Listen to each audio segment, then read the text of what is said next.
We're going live. Yes, excited to get this going. If you are new here or you just stumbled across our stream on YouTube or LinkedIn, welcome. We are Dylan and Chenell from the Growth in Reverse podcast. And today we decided to go live and answer some questions. Feel free to drop questions in the chat as we go. We will try and answer as many as we can in the next hour or so. Yes, we'll get through a decent amount of questions, I think, I hope. If for nothing else, we will just start talking about Thanksgiving desserts. So rating our favorite. Yes, so, all of the pie. Yeah, exactly. Yes. Yeah, and you've already had Thanksgiving because you live in Canada. So that's fun. Yeah, it's like rear view mirror and then some, a month and a half ago. So yeah, we've had it. It's been a little while since we celebrated with turkey. That's great. Yeah. Awesome.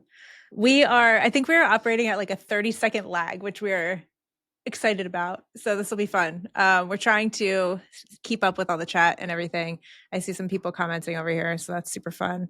Thanks for joining, guys. I see Kat, Matthew, Renga, bunch of Growth in Reverse Pro folks in here. Heyo. Awesome. This is going to be fun. Very, very cool.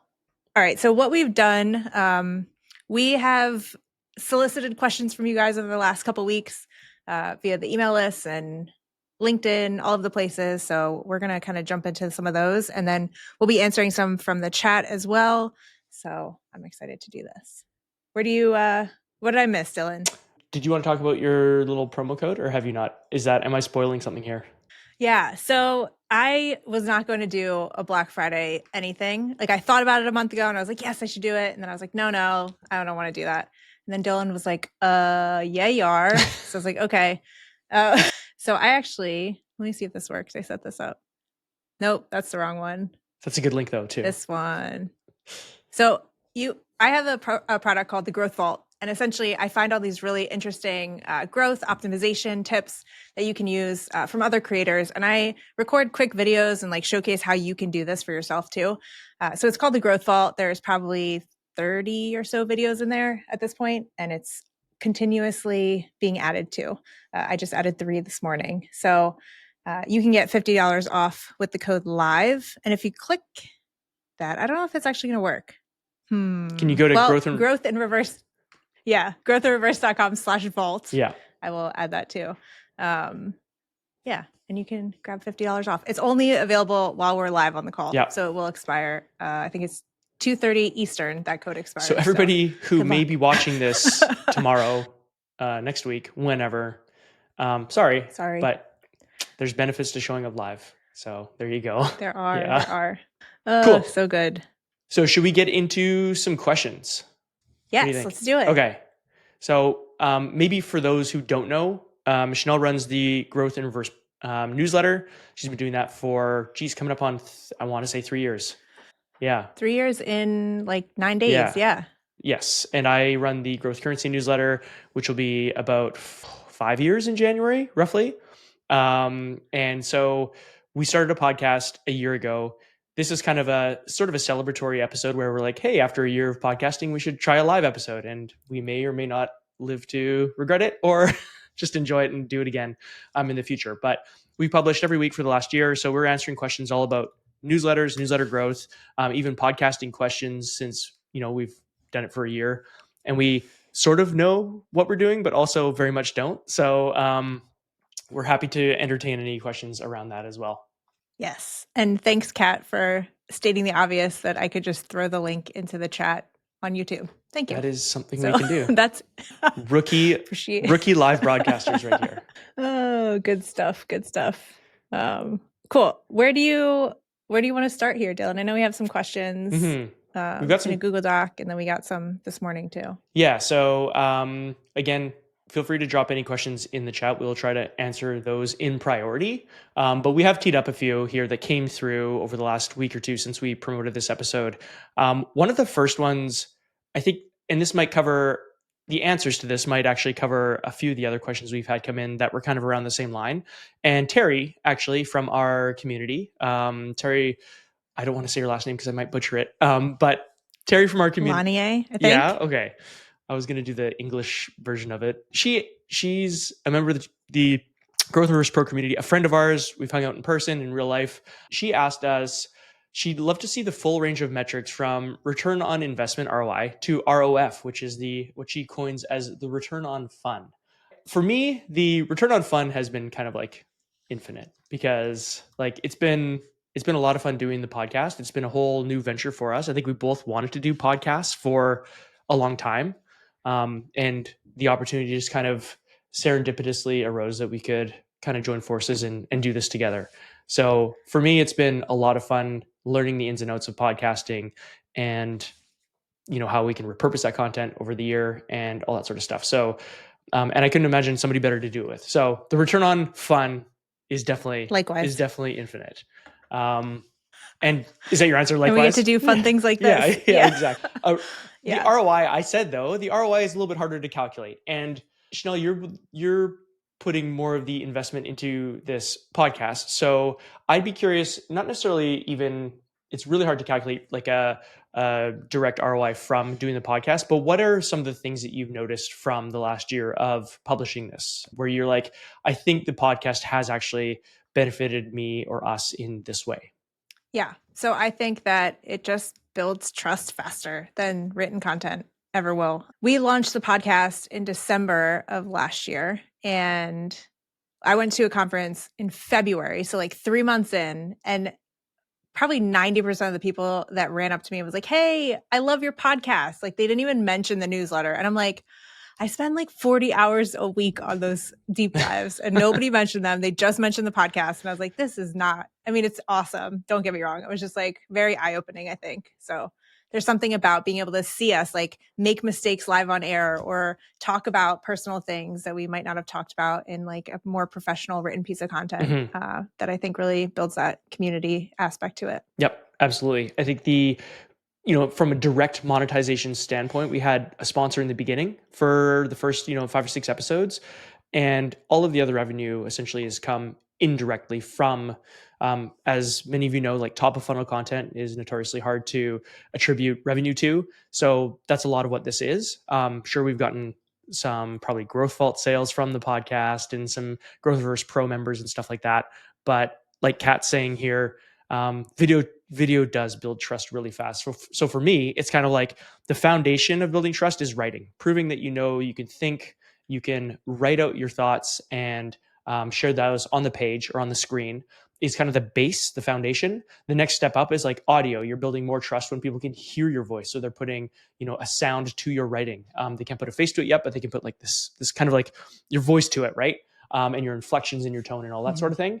And then to me, the third highest level of trust is the video plus audio. So now you've got this stack, this layer of written, audio, and then video all in one, where people can now see you and feel like they know you that much more because they see your face, hear your voice, and they can relate all that when they read your writing as well. And then the one thing I didn't actually think about before, I'm like, that's the peak, that's the pinnacle. But no, the peak is in person, right? Like when you meet somebody in person, when you're a speaker at a conference, like you've done, Chenell, many times, when you are just going to a conference, like you and I both did in Boise for Crafting Commerce this past June, it just builds that much more trust with people when you can interface face to face with those people. And so I think those are kind of the four levels of trust that you can accomplish with content. And really the first three, you don't even have to meet people in person. You can do it. But I think it really comes down to the video audio aspect. So that is my long-winded way of saying the ROI is hard to calculate, but it's definitely there. Yeah, I agree with you. I think the other cool thing about video is that, we can come on here and talk about interesting things we're seeing or how we think about a certain piece of this puzzle. And then we can turn that transcript into a blog post. And it's so much easier because we've now thought through it together in a way versus me sitting there in my like basement office by myself, like typing things out. I'm like, well, yeah, that's kind of cool. But I don't always have like added context or other questions that you ask. And so it's really interesting to have someone to bounce ideas off like that. And I think that's almost invaluable in a way. It really is. It's a collaboration, and it's like 1+1 doesn't necessarily equal 2. It equals 6 or 7 in this case, where we're getting value from having our multiple thoughts bouncing off each other too. Yeah. Nice. Do we have any questions in the chat? I am really bad at, I've just noticed, this is way harder than I thought it would be. I can't even find the live stream. So Lao7 said, do you think it's mandatory? Oh, it's moved. Oh no. Do you think it's mandatory for newsletter writers to also have a podcast video channel to succeed as a professional creator? Oh, I think over time it's probably helpful. You don't have to, it's not mandatory, but I think after a while, after you've mastered like the systems and being able to actually put out a piece of content every week, I think it's beneficial to have something like this so that you can collaborate and do more, I don't know, interactive type of things. But I would highly recommend focusing on one in the beginning. Mhm. Like focus on figuring out your writing things first, like the format, make sure your audience loves the content before you spread your wings and go onto another platform first. Yep. Yeah, I agree for the most part. I think there's some people who might find themselves actually more comfortable though on camera, Totally. than writing. So maybe you don't love writing, but you do love showing up in short form video or doing even maybe long form video or maybe long form podcasting. So whatever your mode, your main mode is, your preference, your preferred way to communicate, go with that, leverage the Mhm. platforms that can highlight those skills that you have. And then once you've kind of got those nailed, then you can adapt and grow. And yes, we always recommend newsletters because email is just so valuable, and having a growing email list is super valuable. So you do want to think about that while maybe you're doing short form video or an audio podcast. Um, but really, once you've got that main message and that main platform nailed, then you can really branch out to the other things. Okay, so I just realized I don't think LinkedIn chat is coming through here. Oh no, okay. So Terry is live on LinkedIn and she said it's loan yay. Like the bank gives you a loan and says yay. Okay. And you say yay. Okay. So interesting. Kind of like Kanye. And then, No? yeah, So, Angeline had a comment about your trust pyramid idea and said this is almost like a pyramid from bottom to top, written, audio, video, in person. So I think that's exactly what you got to at a certain point. yeah, that's kind of when I was visualizing what I was saying in my head. That was kind of what I was thinking. Yeah. The hierarchy of needs sort of pyramid. The base of that would be in this case the writing for trust. And then lots of people are saying happy Thanksgiving. So happy Thanksgiving to you all as well. Yes. Thank you. Yes. Yes. Anybody else looking forward to a full day of football, or no? Just me? Yeah. There we go. Are the Bears playing, Chenell? Go Bears. They're playing Friday. Oh, okay, right. They have the Friday game. That will be fun. Yeah. Yep. All right, what else we got going on? Okay. Do you want to keep going through some of the ones that we got there, I do, or we have because some in the chat too? So let's do one from the doc here. I want to pull up another one from another Growth Inverse Pro member. Nope, sorry, I lied. Totally lied. Let's pull up one from Tom Gibson. He asked us in my LinkedIn post about this episode. He said, "Which part of the workflow have you stopped doing or plan to stop doing?" My assumption is he's talking about for the podcast. So, do you want to field a little bit of this one first, Chenell, or do you have thoughts, or do you want me to dive in? Somebody was like, "Wait, Chanel's a Bears fan?" And I said, "Yes." So I was just putting that Okay, in there. so yes, Eagles are my second team because it's a home team, but the Bears have always been my first real football because you were team. born and So raised in Chicago, they're right? playing the Eagles, and I'm very. It's going to be a tough day. Yeah, that'll be a tough Yeah. one. And you Yeah, were so. not born and raised in Chicago, correct? I was born in Illinois, Okay. but I was only there for like a year. Okay. So I don't remember any of it, but my mom was a big Bears fan. There you so go. thus the Bears. There it is. Yep. Okay, so did you hear my question about the workflow? No, I did not. Sorry. So Tom asked, which part of the workflow have you stopped doing or plan to stop doing? And I'm assuming he was talking about the podcast, because that was kind of the premise of my post on LinkedIn for this question, for these questions. What do you think in terms of the workflow? I feel like we're doing even more than we were. Yeah, well, because you've kind of started to take over the editing process. Mhm. So that was different. Yeah. But I think one of the things, aside from the editing, I think what we're going to try and do more of in the new year is just like tell stories of like community members and like have really interesting people on. It's so fun for me and you to like figure out a topic and talk through that ourselves and not have anyone else on there. But it's also like kind of a lot to figure out logistically of like, what are we going to talk about this week? Oh, wait, now we have to make notes. And like, there's just a lot that goes into it. Whereas if you're talking about someone else, it's kind of easier, especially if you've already written a deep dive about them. Yes. Or know their story. So yeah, that's very true. Yeah.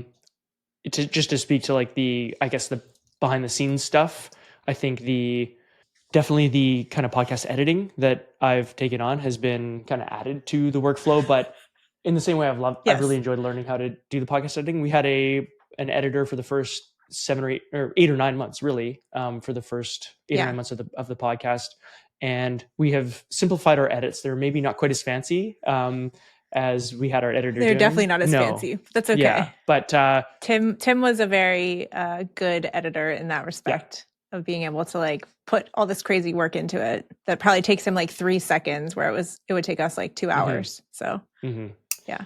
But now it's been a lot of fun, kind of cutting up the intros and that sort of thing. So I've enjoyed that. So that's something we have not stopped doing. We've actually added to our plate.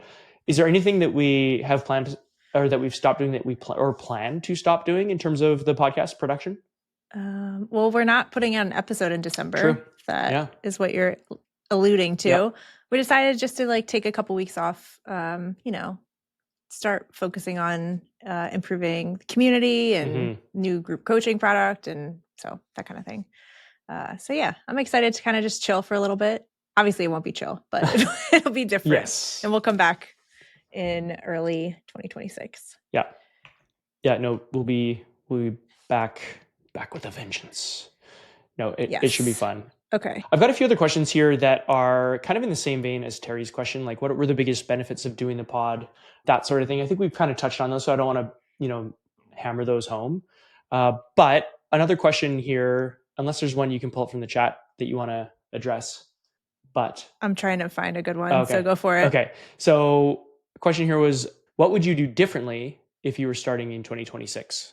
So what would you do differently from, again, I believe this was a podcast directed question, because the first part of the question was, what were the biggest benefits of doing the podcast? And then what would you do differently? Well, when we started, we had like 8 episodes in the can ready to go. And then, I would keep canceling on Dylan. I'm like, well, I don't want to do it this week. I don't want to do it this week. And then here we are, like trying to figure out one for that exact week. So we've completely our lead time is completely disintegrated. Yeah. But so I would say just like stick with the plan and don't let yourself realize that you have 8 in the can, because then there's like a situation where like I get bronchitis and it's super hard to record a podcast. And we're like, ooh, let's just take a speech that you gave 3 months ago and throw it up as a episode. We've done that. Or you're like all of a sudden, I'm going to a conference and I need to speak and, prep my notes and all this stuff. And so like life happens, essentially, is I guess what we're saying. So having a comfortable runway would be like a month worth of episodes, essentially, like in the can, ready to publish. So you're always going a month ahead. So that's one thing I think if I was starting, I would do differently, which ironically we actually did in the beginning. We kind of fell off that wagon. So, but that would be a great recommendation. Same thing goes for newsletters too. Like I wouldn't start a brand new newsletter without like having maybe a month's worth of editions ready to fire off. So to relate this to newsletters, I think that all goes the same way for like planning your content and thinking through. You don't have to have every word written necessarily, but at least knowing like what topics you're going to cover for the next 4 to 6 weeks, who you're going to feature, any promotions you might be running, anything like that, being able to plan those out and think them through. And I know this sounds probably super obvious, but sometimes the most obvious things we just sort of ignore and fly by the seat of our pants, when a little bit of planning can go a long way. Yep. Yeah. This goes for everything too. Podcast, newsletter, anything you got going on. Yeah. 100%. Right. All right. We did that one. Sorry, I was trying to go through and then I got distracted by LinkedIn comments. Oh no. Okay. This is hard. We need a producer. I know. And then as soon as someone comments, it like messes me up. Yes. I'm trying to find. Okay. Here's one that's interesting. What do you think about AI integrated into email providers? And who's that from? Hold on, let me. 24K Wills. Hold on, I gotta add it again. I know. Here we go. Okay. There was like an auto 10-second timer when you click on something and then it goes away. Example, Gmail summarizing emails could be bad for open rates and revenue. Yes. So I think they're referring to this new feature in the last couple months that Apple Mail, Gmail have rolled out, where before you even open an email, it'll say like, this email is about blank. Yeah. So I know Apple Mail will show it like in the left-hand sidebar if you're like looking at all the emails you have. And then Gmail shows it at the top when you open an email, I believe. So yeah, I mean, it's totally going to impact stuff. And I think we're just going to have to be able to iterate and pivot and think through this as well as everything else that we've already been thinking through before sending an email. So it's just another one of those things. It's kind of like the new preview text. Like preview text might not actually show anymore or the way you want it to show. So I think that this is kind of just the new format. Is that actually a thing? What? Preview text not showing up or showing the way you want it to? Well, I think for Apple Mail, yeah, I don't even think it shows preview text anymore. It'll just show like a summary. If you have the feature turned on, I think you can turn it off. I see. Okay. But I think it's default on, and it'll say, Chenell is asking you a question about blah, blah, blah in the email. Right. So you can like see that before you even open it. And so I think that's what they're referring to in this one. Okay. I'm not an Apple user, so you can throw your tomatoes at me if you want, but I did not know that. So I could see that being a challenge. I think just going back to the original question, I think for me, it just comes back to what you preach about, what you've literally preached about on stage is insanely valuable content. So I think if you are really writing something that people want to read and get some kind of gratification reading it, whether it's like educational, informational, like keeping you informed, or entertaining, then people will open your newsletter and read it and not want AI to read it. It's like, why would you AI could summarize like your favorite TV show, but you're not going to, get a, hey, tell me what happened on, so-and-so TV show this week. Like you're going to actually want to watch it and enjoy it. So I think for me, that's kind of what it comes down to. Yeah. Yeah. I mean, you kind of have to overcome all of these challenges that we're going to be facing with these platforms with AI and all the new features that are going to be happening. And now, like with Gmail, you could even you can look at all your subscriptions and it'll show you a list of every email thing that you're subscribed to. And you can just like unsubscribe all at one place. So it's like, I actually think that's a good thing because a lot of those people were probably never opening your emails anyway. So, or to flip that, they might love your content, which hopefully they do, and then they'll just unsubscribe from a bunch of other stuff that's distracting them in their inbox, so that the good stuff still remains. So again, it comes down to publishing stuff that people enjoy reading and want to open and read. Yeah. All right. I like it. What do you got? Anything? That was a good question. Anything else in the chat we can pull up? I saw on. I'm trying to scroll. I was gonna say I saw LinkedIn while you're scrolling. I'll filibuster a bit. Juliet asked favorite pie. So totally on topic that it is nearing Thanksgiving. I would say, because Thanksgiving, I'd say pumpkin pie is probably right near the tippy top for me for favorite pie. I would say one that's usually at a Thanksgiving event that I like is apple pie. However, there are like some really interesting ones like blueberry that usually doesn't show up at a Thanksgiving event, but is delicious. Yes. My wife Anna is a huge pie fan. Does she make pie? No, she does not make pie. But like we went to Arizona last year, and not the only thing, one of the main things she planned was there was like this roadside stand that like going from the airport to Sedona, like on the highway, there was like a pie place, and she's like, "We're going there." And I was like, "I love that. That's what you planned for our vacation. It's great." That's amazing. I would be there. I would be there. Yes. If you, I got a question here. If you're still trying to find one. Yeah. Okay. I think I need a new system because this just keeps all the comments keep making it go down. No. Okay. Go ahead. Andy asked, is it okay to just start without a clearly defined audience in mind and work it out as you go along? Or is that kind of a waste of time? He says he's already launched his newsletter on Substack, but he's still, pretty vague on who exactly it's for. And so I related a lot to this question because unlike you, who published like this really smart concept for a newsletter on your very first try, which maybe you didn't know would resonate so much, but it ended up working out. When I started publishing my Substack in 2021, I had no idea who I was writing to, except for like maybe digital people, people on the internet. So I was writing about like marketing and leadership and personal finance and all this kind of stuff. Even I think crypto, like, because it was 2021.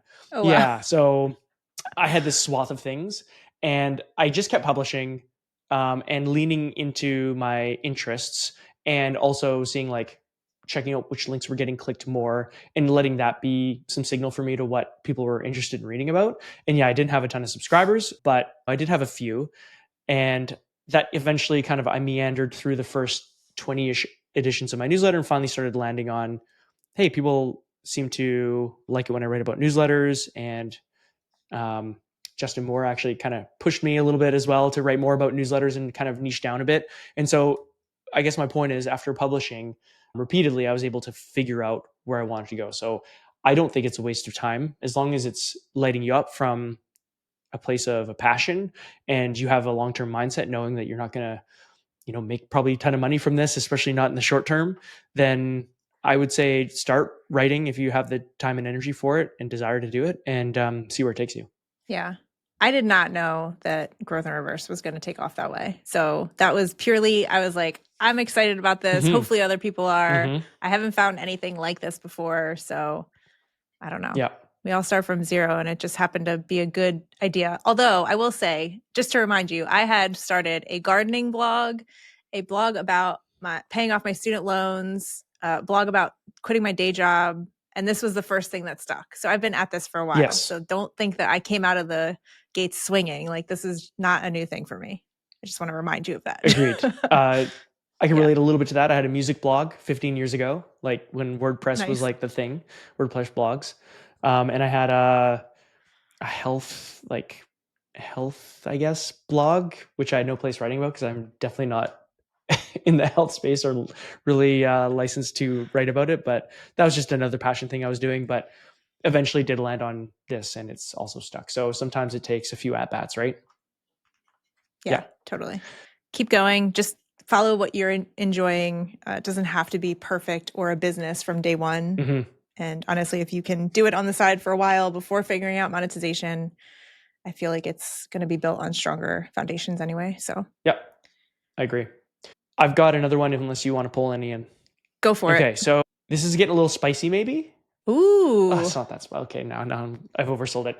The littlest bit of spicy. So you sent out an email earlier this week that I think the subject line was Beehive or Kit, something along those lines. Beehive versus Versus. Kit. Okay, wow, not just and or. I said, which one's better? Yeah. So you got called out on that subject line. Which one is better? Since you didn't actually say in your email. And I guess the question is the best. Yeah. Does it really matter? So the best part was Tyler Dank, like 3 minutes after I sent that email, replied to my newsletter, which I didn't realize he was on, which is fun. And he was like, great subject line, haha, or wink or whatever. Yeah. And Tyler Dank is the CEO of Beehive. I was just going to say, for those familiar, who don't know, kind of started the whole thing. I was like, oh, that's fun. Yeah. So as I sent that email, I was like giggling to myself. And then I got that reply and I was like, this is fun. Yeah. But yeah, I was just saying, like, essentially, the short of it is the tool is not going to make you successful. Your consistency, your content, stick-to-itiveness, if you will, is going to be the thing that actually stands out. Cop-out answer. Yeah. Cop-out answer. I know. Okay, here's my framework for what I usually say. There are two things. So Beehive and Kit both have great recommendations platforms. So does Substack.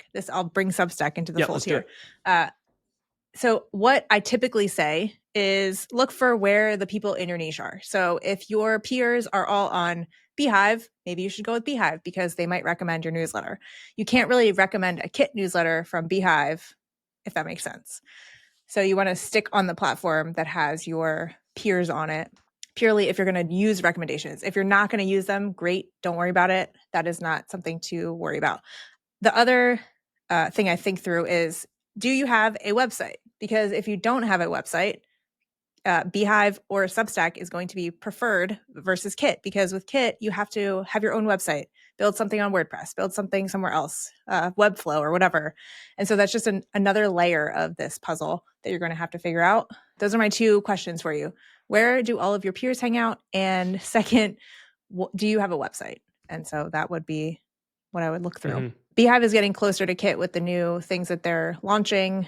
But I would say, I still think Kit has more robust automations, but again, Beehive is probably catching up pretty quickly. So yeah.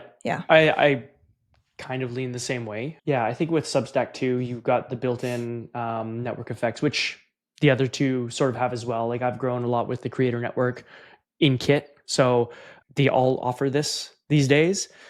And I think Substack is trying to turn to less of a newsletter platform, more into this kind of all-in-one sort of social media / written platform. I do kind of feel though, and I started my newsletter on Substack because I didn't have a website. I didn't know any different. And so that's where I started.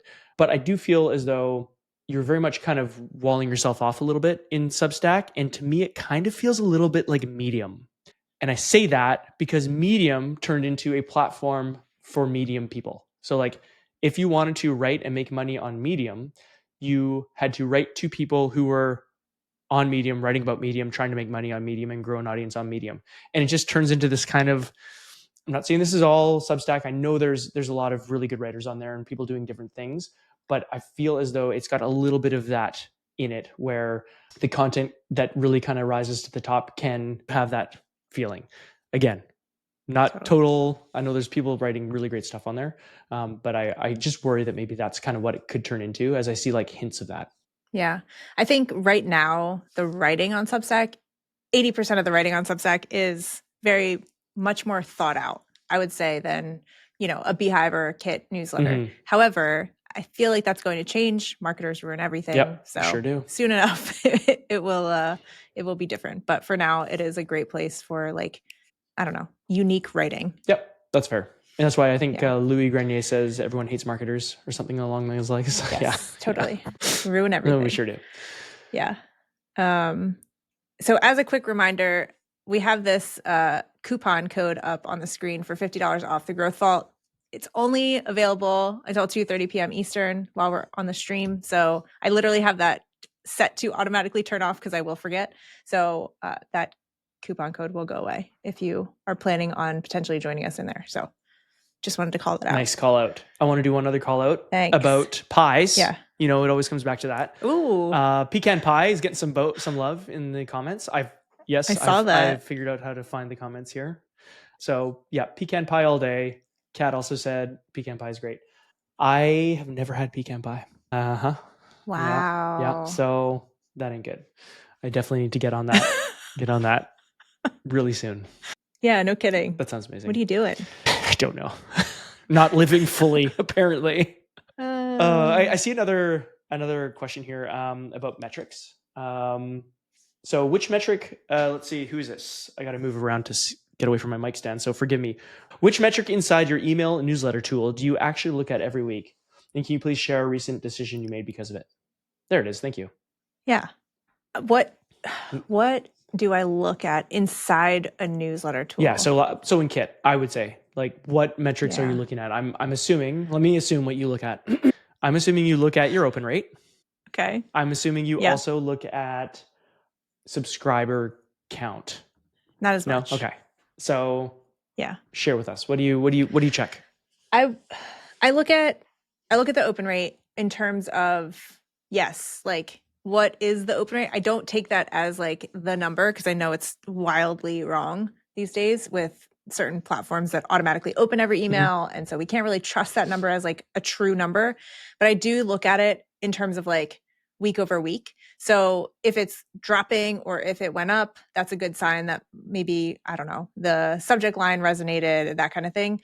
If it drops significantly, there might be something wrong. Maybe I included a word or something that forced the email to go into the spam folder.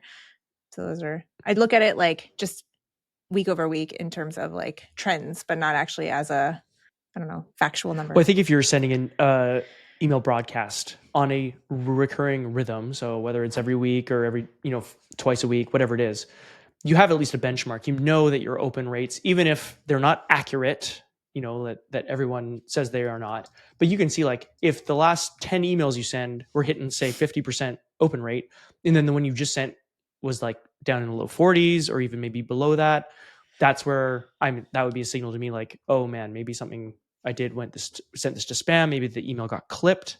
Who knows what, right?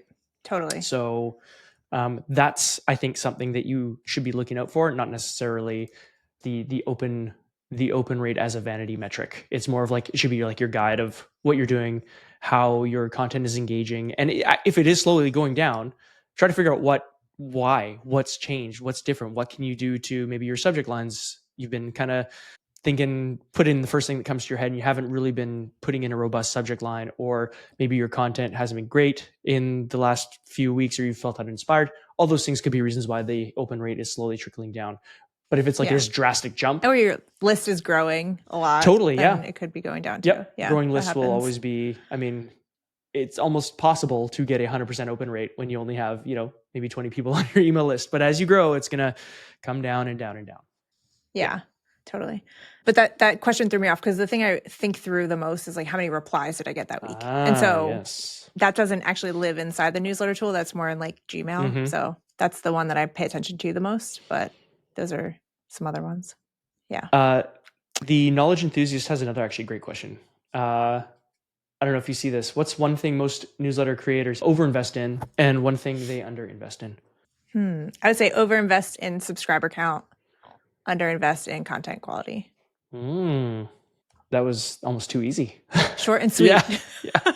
I'm aligned with that. I'm aligned with that. Okay. I know this person, Andrew said, not seeing a discount is the vault normally $200. Yes, it is normally $200, and so that $50 off is the coupon code to get you for 150. And the coupon code is the word live, right? Yes. So the All subject right. What line is else we the got? significant push in the open rate. What others do you think?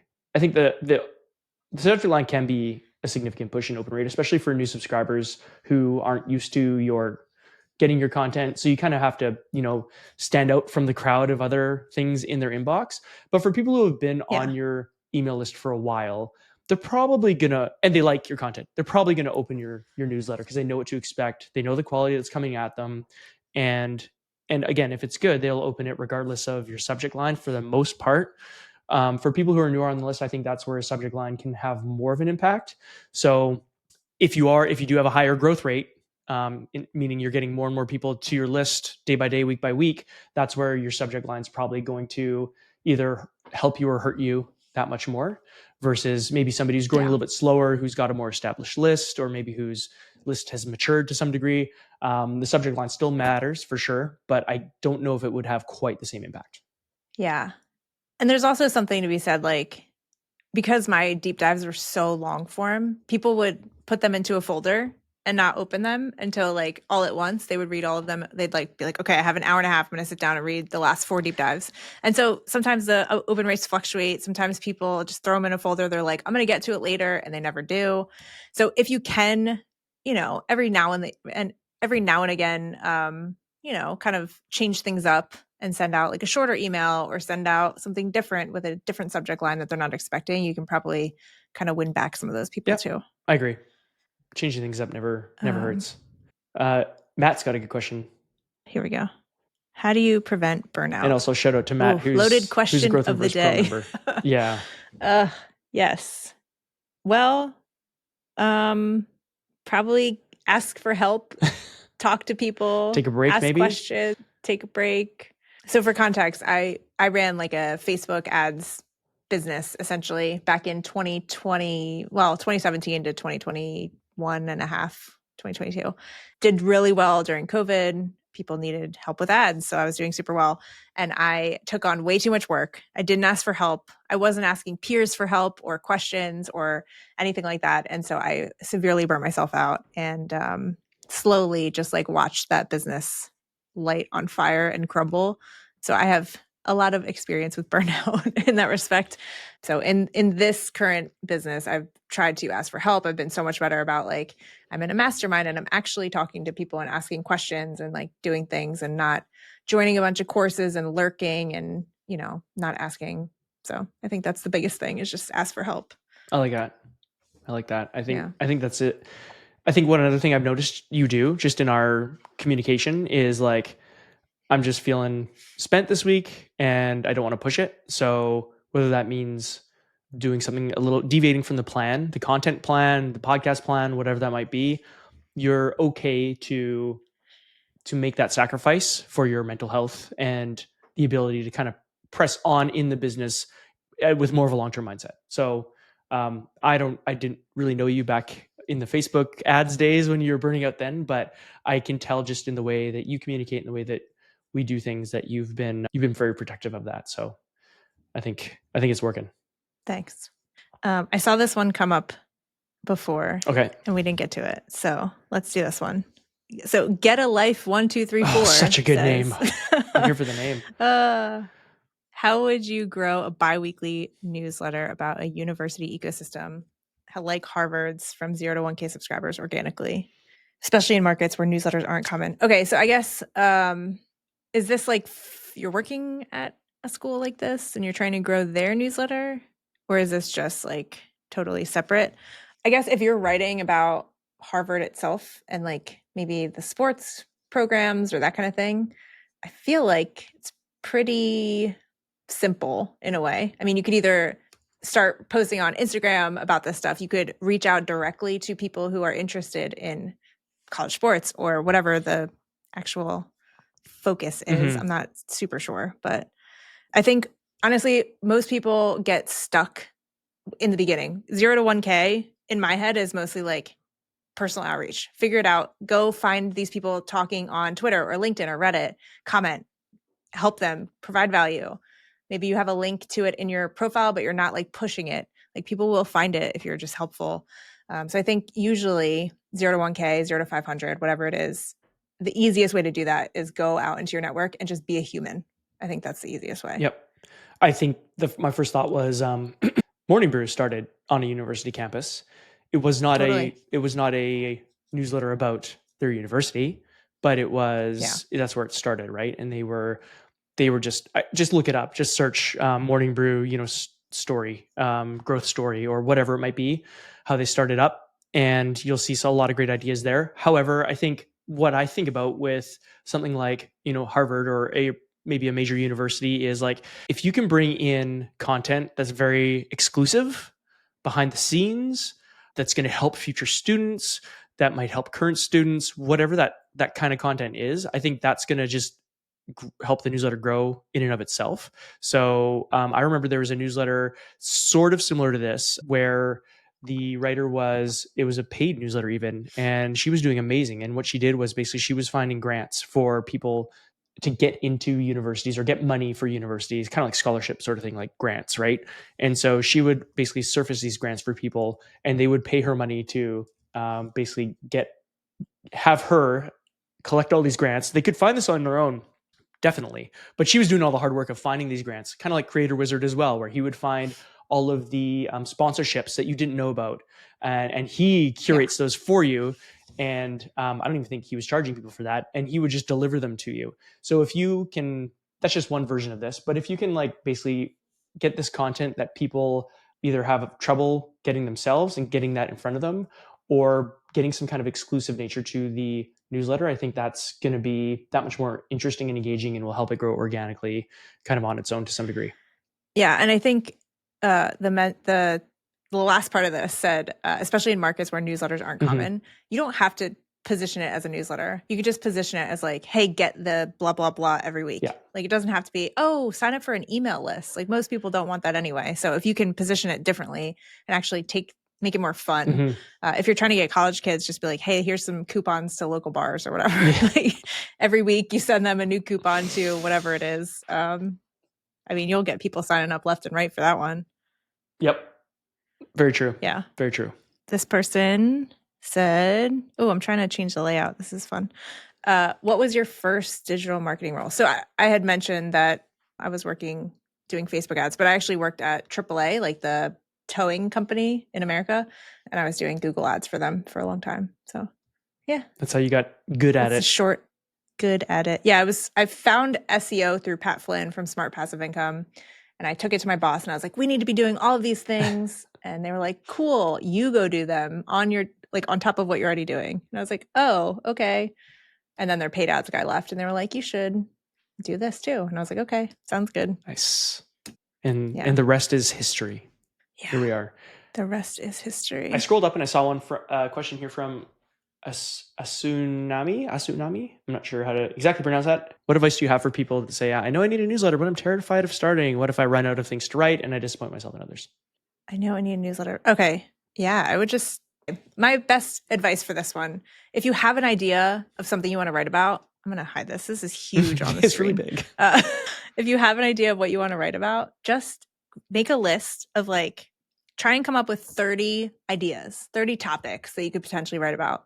Make that list, just like brain dump them into a Google Sheet or whatever. If you can't come up with 30, I would say it's probably not the right idea. However, once you start writing, you're going to naturally come up with more ideas. I know it sounds crazy, but as you start writing one piece, you're going to be like, oh yeah, that whole other topic. And then you can add that to the list. And over time, you're just going to have unlimited ideas to be able to write about. So I wouldn't worry too much about running out of ideas, but there is something to be said about strategizing in the beginning and being like, okay, do I have enough content to potentially keep going? Mm-hmm. Starting is horribly scary. When I first started Growth in Reverse, I don't even think I told my wife. I think I published the first one I and did then the I was same like, thing. hey, by the way, Same. doing this thing, because I naturally have so many hobbies. And so I get nervous to like share something because she's gonna be like, oh, another one of these that you're with for 3 weeks. And then, so you don't have to tell anyone. You could just, write it on your own. I started posting on Twitter, but I didn't know a ton of people on Twitter. So it was kind of like me hiding from others Yep. in the internet. Yeah. That reminds me of what Millie Tamati shared with us, where she's like, I I can post on TikTok so freely because I don't even like know anybody there, and it's just like a playground. Like it's a sea of like random people, so I can experiment there. I don't worry about looking like an idiot because people just are they don't judge you. They're just like if they're not interested, they swipe. Like it's not this Yeah. thing where people are like being harsh and critical and judgy. And most people our age are not spending as much time there necessarily. So that's kind of the approach you could take with it. Of if you're posting on LinkedIn, that's one thing because you very well may have some colleagues there or people you know in real life. So I totally understand that. But if there's a social platform that you feel like you can experiment with, like Substack, for example, that's a both a newsletter platform and a social platform where you can start experimenting there and publishing stuff and see if any of it gains traction. And one other thing, just to wrap up my thought on this, is use social media as like a feedback loop and a rapid feedback loop, right? If there's something that you kind of are interested in, you want to write about and see if anybody else wants to hear your thoughts on it, start publishing and writing about it and see what traction it gets, if any, or use the signal, the questions that people are asking you. And that, like Chenell said, the more you write, the more ideas will come to you naturally, and also from maybe comments people make or questions people have or other people you follow in the space. All of a sudden the algorithm is showing them up in your feed, and maybe you get some ideas based on what they're writing about. So starting is scary, but as soon as you do it, you'll be like, oh, man, I wish I didn't wait so long to start. Totally. I kind of wanted to answer this question somebody had about how I snooze emails. Oh yeah. Do you remember this question? Yeah. So To take a break or whatever. I was trying to pull up an email. I guess I could just do it in Kit. Are we gonna share a screen on our first live stream? This could go. I'm gonna This could go try. horribly wrong. What do you think? Do it. This could go really wrong. So fun. Try not to share my Gmail screen. Okay. All right. So at the bottom. Can't see anything yet. Wait. Okay. So this is one of the community emails that we send out. And so at the bottom, you can do something like, oh wait, this isn't the right one. Oh no. But anyway, so at the bottom of my emails, it'll say like, do you want to snooze these emails for 30 days?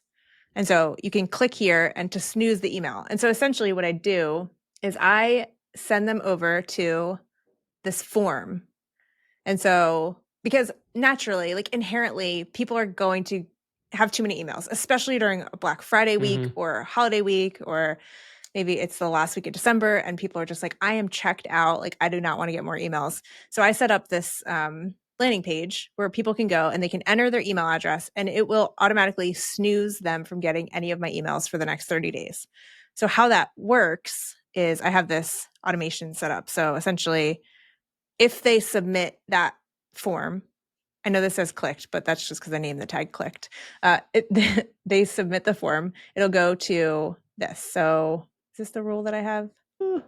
I don't know. I don't know what's what. Try not to show email addresses. Yeah.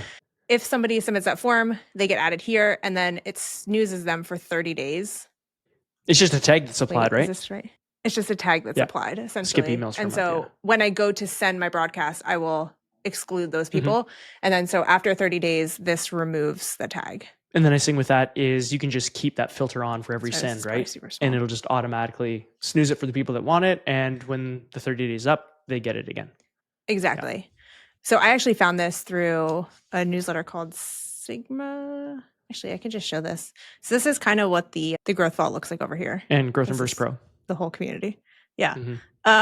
So this is the one that I was looking at. So I record these videos and I'll just showcase like, hey, I found this from this newsletter.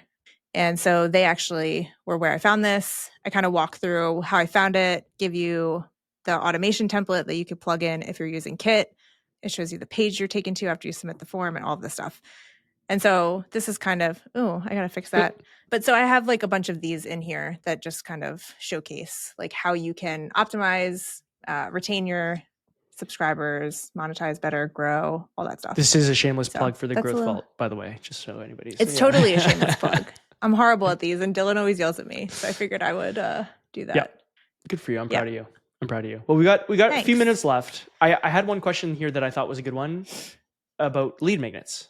One, how do you feel about lead magnets? So that's first. And then the second part of that question is, what is your favorite lead magnet format you enjoy the most, personally enjoy the most? Now, that could be you enjoy receiving and consuming or enjoy creating. So let's answer those three questions as quick as we can. Okay. So what's So how do you feel about favorite lead magnets for one to grow a newsletter? Okay, I love lead magnets. However, they must be extremely related to the topic you're typically sending. So if you are sending a deep dive about growth levers, don't give a lead magnet about like how I'm handling the books for my business, like the finances. Like that's totally unrelated from what people are going to get. It might be interesting to them for a lead magnet, but they're not actually going to enjoy your typical newsletter. So they're going to unsubscribe fast, which is why I don't like those kinds of lead magnets. But a lead magnet can do wonders for growing a newsletter. It just has to be super related to the topic you always talk about. Yeah, fully agree. Okay, so what is your favorite lead magnet format that you enjoy the most consuming? Like ones you find yourself like downloading a lead magnet or getting access to it and actually using. I like a workshop recording of something that's actually very valuable, or that solves a specific problem essentially. Yeah. Or an email course. Email course. Email course is my favorite as a creator. I want to create one of these for myself. Haven't done it yet, but will do. Okay. But for creators, I think an email course is probably the highest impact thing you can do, just because you're teaching people to open your emails and it's getting sent every day. Typically, you're like, if it's a 7-day email course, for the next 7 days, they're going to get an email from you. They're going to learn to open the email. They're going to learn to take action from that email. And so I think that is just like setting the relationship between you and your subscriber off on the best foot possible. Yes, I agree. There's one other lead magnet that's kind of popped up in the last year-ish, or type of lead magnet, and that's AI bot lead magnets. So GPTs. Yeah, GPTs, exactly. That's the right word. You've created a few for the community, like, and I think in the Growth Vault, if I'm not mistaken, is the Hook Helper in there?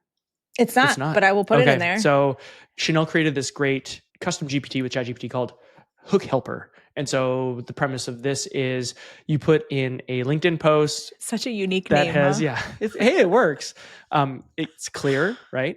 You put in a LinkedIn post that didn't perform with you or perform very well for you, or maybe you have a draft of a LinkedIn post you want to post, but you want to make sure that people actually click on it and read it, engage with it.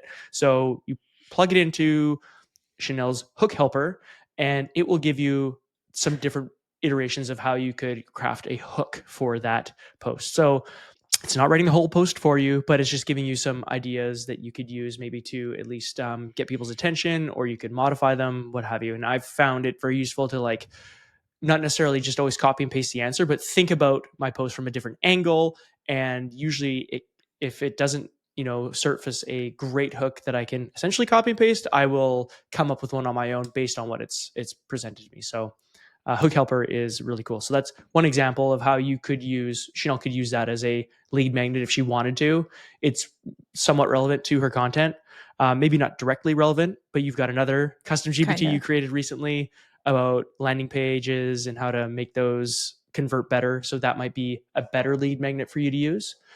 But yeah, probably. These GPTs are pretty wild and very functional and tactical if they're built properly. And I think there's just going to be a whole new opportunity for creators to use those to grow their email lists. Yeah, I agree. Caitlin Burgoyne is someone who does this really, really well. And so if you don't know Caitlin, go to learnwhywebuy.com. Her newsletter's amazing. Such good stuff. I was trying to find this other question. Are you done with that question? I know we're at the time, but done with person. You're done. Okay. This one.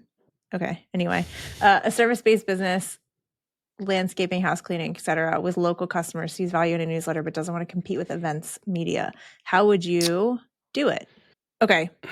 So I would say, is there, oh, did I hide it too Yeah, quick? you did. Sorry. There we go. Okay.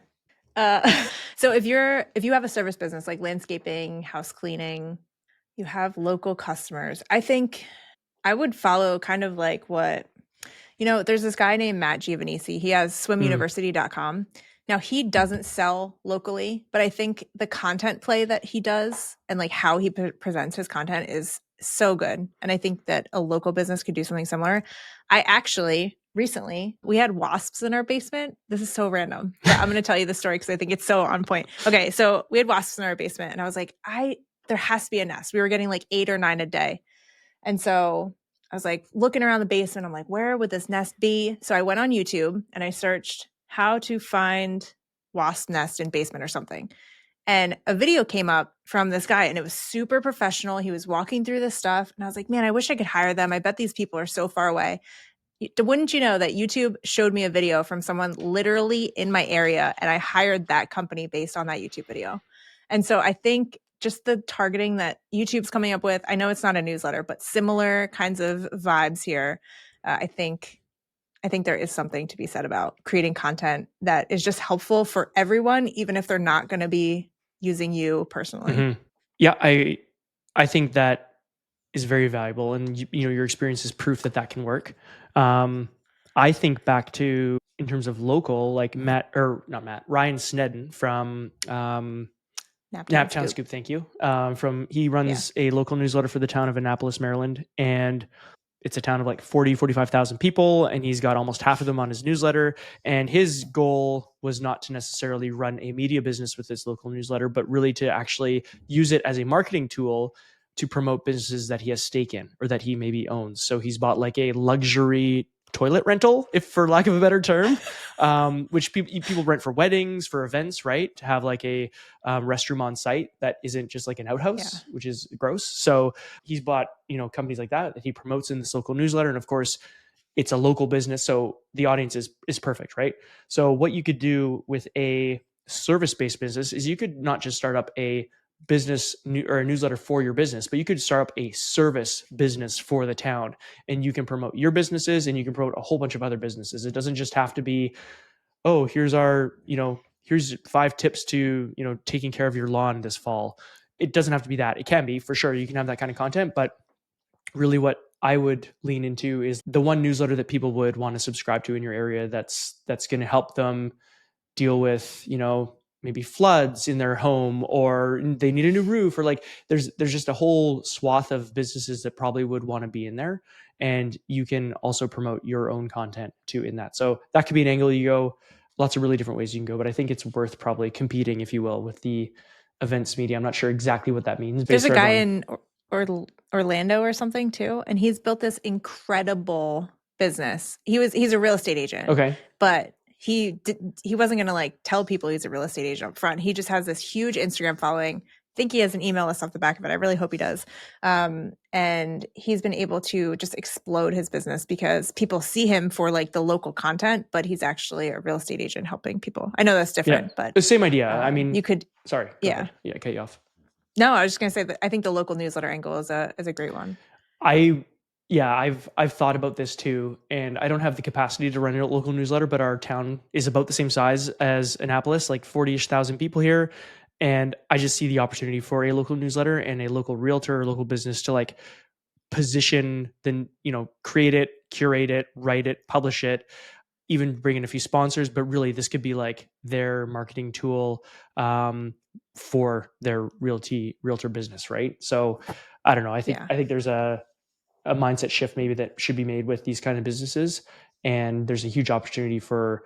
I mean, I still get a local newspaper. Like it's like literally, it's right here, but it is full of like ads, right? Like that's all it is ads. There's like a few articles. So reach out if you wanted to start a local newsletter. I'm going on a tangent here, but if you wanted to do that, you could just reach out to the people that are advertising in these newsletters and grow your newsletter fast with paid ads if you wanted to, because the local targeting and that sort of thing. I don't know. I think there's so much you could do with it, and you just gotta Yeah. experiment and think a little bit differently, maybe. Totally. Oh, DJ, yes, local newsletters. Sorry, buddy. Yeah. Oh, that's great. Yeah. Any other questions we wanted to talk through? That's all I'm seeing that I've seen in the chat. Oh, somebody says they still use the hook helper after the 30-day challenge. That's awesome. Not sure who Lao 7 is, Oh, but fun. that's great. How tough is a music discovery niche to build a newsletter around? Foamy 2001. Music discovery niche.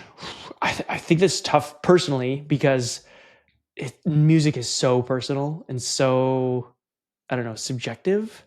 Yeah, but I feel like there's those people who, and I am not one of these people. I'm like, let's listen to some 90s or like old school stuff. And that's my go-to typically.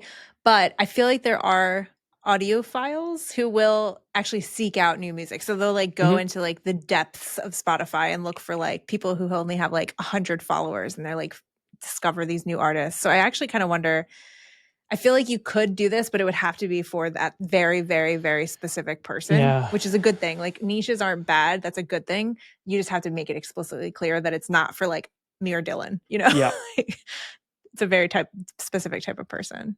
Yeah. I think Yeah. it would be, I see that as being a very hard nut to crack. Like where do you promote it? Who do you, it could be really tough. For a while I was posting like playlists that I was putting together in my newsletter just for fun because I do love music and I'm kind of like one of those people like you mentioned, Chenell, who likes finding sort of the random artists, but not everybody likes that. And so I just kind of stopped putting that in there, but I think it's still something like we talked earlier about finding your passion and writing about that. And you never know, right? Something what you think might just be something you enjoy. You could all of a sudden look at having 10,000 subscribers in a few years if you do it right and you do it well. You never know. So I don't want to say not to try. I think if you love it, you should try it. Just know when to throw in the towel if you're not loving it anymore, or if it's just not getting the traction that you thought it would. Yeah. But on the other side of things, there is a newsletter all about 90s culture and stuff that I'm like, I'm here for this because this is like my stuff. Yeah. So yes, it's a very specific niche, but yeah. I mean, there's a whole decade of people born in that. No, sorry, a decade worth of people born and growing up in that era that relate to it. So stuff works too. Alrighty, I think should we wrap there? Yeah, let's do it. Okay. We didn't discuss the wrap, did we? Or did we? And I'm missing it. Okay. No, I thought for a second you were just going to go over to the end stream. No, we got to say bye to everyone. No. I was going to panic. Again, you have 20 more minutes to use that coupon code. The code is live. Okay. If you want to buy the Growth Vault, you get not 50% off, $50 off, which is kind of like 25% off, I think. So you can use that for the next 20 minutes if you want to jump in and get all the good stuff. Half past the hour. Very cool. But yeah, this was fun. I think we'll have to do this again. Yes. And we will post this on the feed. TJ, don't worry. We're going to put this live. Yes. It'll be live as soon as I think we're done. I'm honestly not sure how YouTube lives work. Well, this will be live on YouTube as soon as we're done. But we will post it on the podcast feed, I think, next Wednesday. It's going out. Right? It'll go out to audio next Wednesday. But if you want to rewatch it or re-listen to it on YouTube, you can do that as soon as this is basically over. You'll be able to watch it, the whole thing. Yeah, the awkward exit. That's right. I hope you're here for it. This is like my MO is the awkward exit. Yeah, so exactly. That's it. Yeah. No, but this is actually our last episode of the year. So we will actually be back in January-ish. With some new episodes. So we're gonna do that thing that we talked about earlier about planning during December. Yes. So and avoiding burnout. Yes. Yeah, exactly. No, this isn't causing burnout, but it's good to take a break. No, but we're drinking our own. Good luck to the Bears. Yes, thank you. Good luck to the Bears, but this will be crazy. If we win this, I will be shocked. There was a poll, just to end on this note, there was a poll in a newsletter I read, fantasy football poll, saying which is the fake team right now in the NFL, and the Bears were second. The Jaguars were first. Okay, we didn't win. Jaguars at 7-4, the fakest 7-4 record out there. The Bears are second with their fakest record at 8-3, but I mean, you got to give them props. They've won 8 games, so that's crazy. Crazy. Yep. Anyway. Well, go Bears. Happy Thanksgiving, everyone. If you haven't already had Thanksgiving a month and a half ago. Yeah. I'm going to go with pecan pie. So that's what I'm going to do next. There you go. Do it. All right. You'll have to post about how it was. I will. If I can find any. Well, Thanks, everybody. If you enjoyed this, please subscribe to the YouTube channel so that when we come back in January, you'll start seeing these again. And yeah, I guess we'll see you then. It's a pod. See you.